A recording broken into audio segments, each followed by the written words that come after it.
But what I'll try today is just to show a few examples of the principle that Knut, okay, thank you. The principles that Knut talked about, what could they look like in practice? Because firstly, we talk a lot about visibility, right? And here in our platform, just a random example, of course, but you always have an overview of which remote sections is going on right now. And that whether it's your own internal workforce or it's external vendors.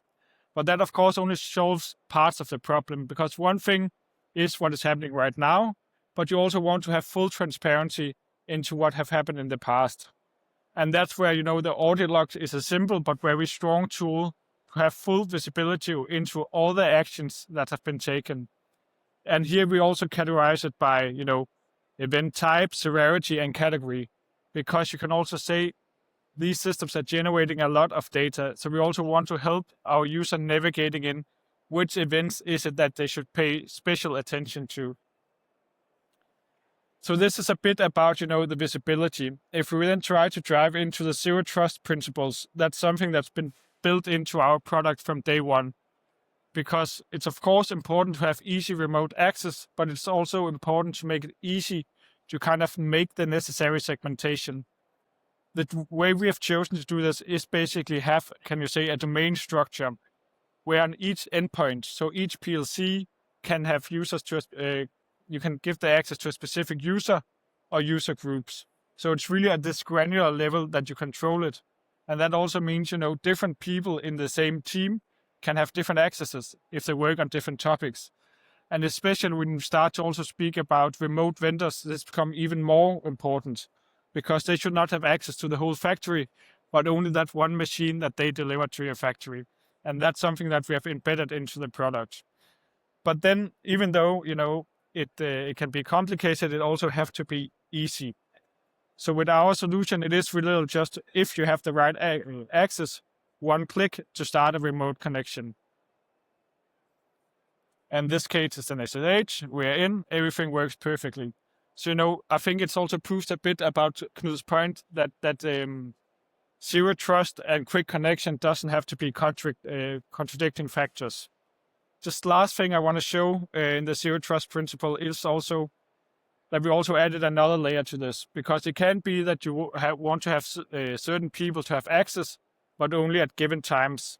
And that's why we also have this additional layer, which we call request for access, which is basically I have the access, but before I go in, I really need to apply. And then someone from the internal team, can be a number of people, needs to approve this. So it could be, presenting. Please let me in. I request access for an hour, and then someone needs to approve this. Can of course also be some pre-booked slots. If I have a certain period where we have a service window, I have a given number of people that needs access there. Okay.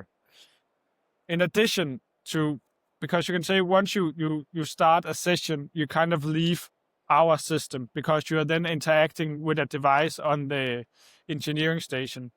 But what we can do in addition to this to have full transparency is to enable recordings.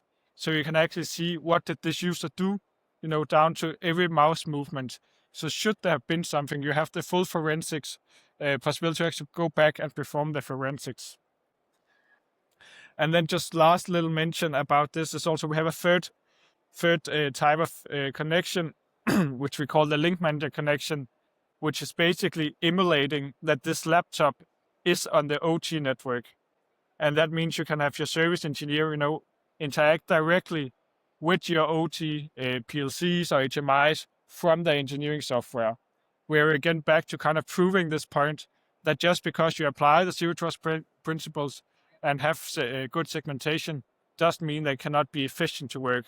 Because with solution like this, you can actually have someone connecting to your PLCs remotely and start working on a solution within minutes, which we see from our customers is really, really powerful.